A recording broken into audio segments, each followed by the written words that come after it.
Have you ever seen someone throw away the very person who helped them build their life, believing something newer would make them happier?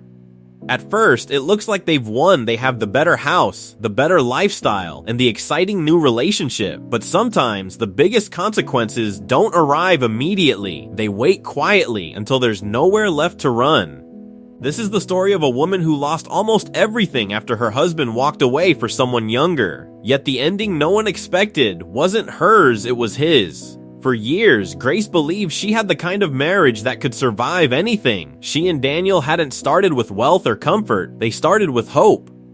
When they married, Daniel worked long hours fixing cars in a small repair garage, while Grace was a talented seamstress who stitched dresses from a tiny rented shop. Money was scarce, but they shared every struggle together. There were evenings when dinner was simple and bills piled higher than their savings, yet somehow, laughter still filled their small home. They believed every sacrifice was an investment in a better tomorrow.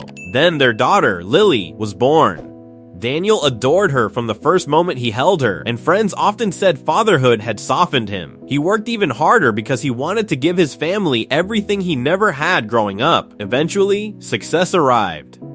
Daniel's garage expanded. New customers came every week, and he hired employees, moved into a larger workshop, and bought a new vehicle. Suddenly, the family could afford things they had only dreamed about. But success changed something else. Daniel started coming home later, business meetings became more frequent, and phone calls became more private.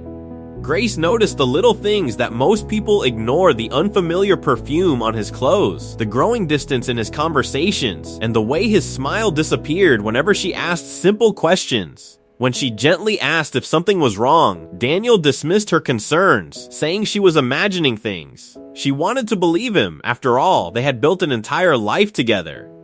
And she trusted that love would overcome temporary distance. She was wrong. Months later, Daniel admitted he had fallen in love with someone else named Vanessa, who was younger, stylish, confident, and worked at a company that regularly hired Daniel's business. Daniel convinced himself that he deserved a fresh start, and instead of working on his marriage, he chose to leave it behind. The divorce moved quickly, and because most of the family assets were legally in Daniel's name, Grace walked away with very little. She packed her sewing machines, a few personal belongings, and her daughter, while everything else stayed behind.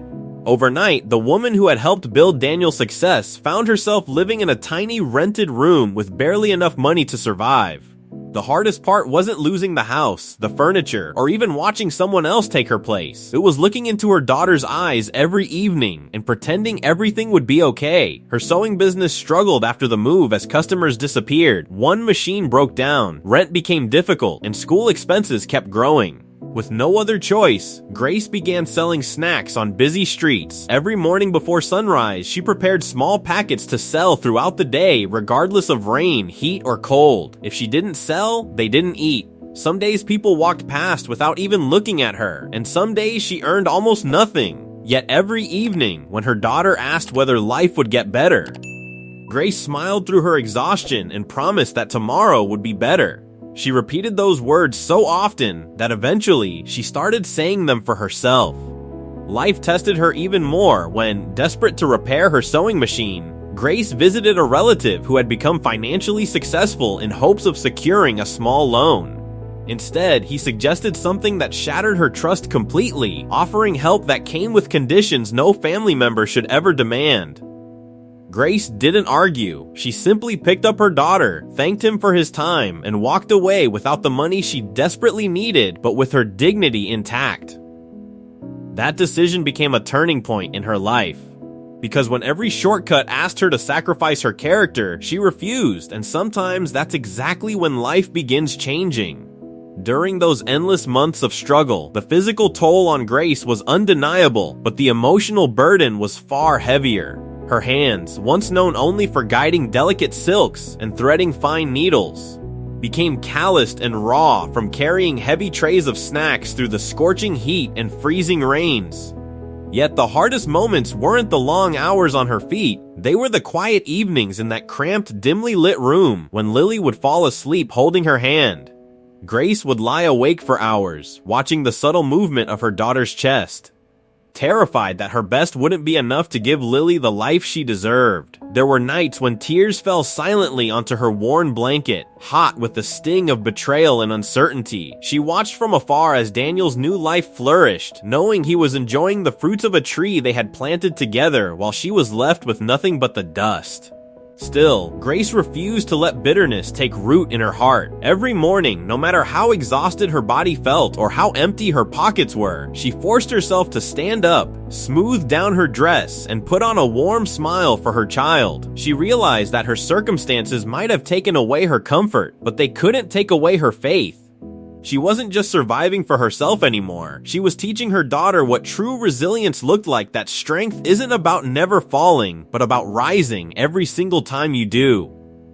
While Grace was fighting simply to survive, Daniel appeared to be living his dream. He married Vanessa, traveled, and shared glamorous photos online while people assumed he'd upgraded his life. When Vanessa announced she was expecting a baby, Daniel celebrated as though every difficult decision he'd made had finally been justified. Friends congratulated him, family members admired his new beginning, and everything seemed perfect. Until one ordinary afternoon changed everything. Daniel returned home earlier than expected and overheard a conversation that immediately made him suspicious. Questions turned into arguments turned into doubt, and eventually, he requested a DNA test. The results destroyed the fantasy he'd built his entire future upon. The child he believed was his wasn't. In a single moment, the certainty he had traded his family for disappeared, along with the excitement, pride, and confidence. For the first time, Daniel understood what it felt like to lose trust, and suddenly, memories of the woman who had never betrayed him became impossible to ignore. Meanwhile, something remarkable was happening in Grace's life. One of her handmade dresses caught the attention of an established fashion designer who, impressed by her craftsmanship, offered Grace a professional position. She accepted immediately and stood out from her very first week, working longer hours than anyone else and treating every garment as if her future depended on it, because in many ways it did. Her reputation grew and new opportunities followed, giving her enough savings within months to move into a better home, repair her sewing equipment, and open her own studio once again. This time, her business wasn't built on luck, it was built on experience, resilience, and lessons she would never forget. The sign outside her new shop carried her own name with quiet pride, and every morning before unlocking the door, she paused not to remember what she'd lost, but to appreciate how far she'd come. One afternoon, her phone rang. It was Daniel, hesitating before speaking to admit that he had made the biggest mistake of his life. Grace listened without interrupting, completely devoid of anger, desire for revenge, or the need to prove anything, having already rebuilt a life that no longer depended on his choices. When he finished speaking, she answered softly that she had forgiven him a long time ago, not because he deserved it, but because she deserved peace. She wished him well and quietly ended the call. That wasn't weakness, it was freedom. Sometimes people think winning means watching someone else suffer, but real victory is reaching the point where another person's mistakes no longer control your happiness. Daniel learned too late that loyalty cannot be replaced by excitement, that genuine character is worth more than temporary attraction, and that success means very little if you lose the people who helped you earn it. Grace discovered something even more powerful. Hard seasons don't last forever. The rain eventually stops, and the key is whether we keep walking while it's still falling. So before this story ends, ask yourself this: if life suddenly took away everything you depended on, would your character still be enough to rebuild? Possessions can disappear, relationships can change, and opportunities can come and go, but integrity, perseverance, and hope are the foundations no one can take from you. If this story stayed with you, let it be a reminder that today's struggle doesn't have to become tomorrow's identity. Sometimes the greatest comeback begins the moment you refuse to give up, even when no one else believes tomorrow can be better. If you enjoyed this story, don't forget to like the video, subscribe for more powerful stories with meaningful lessons, turn on notifications so you never miss the next one, and tell us in the comments, if you were in Grace's position, would you have forgiven Daniel or walked away forever?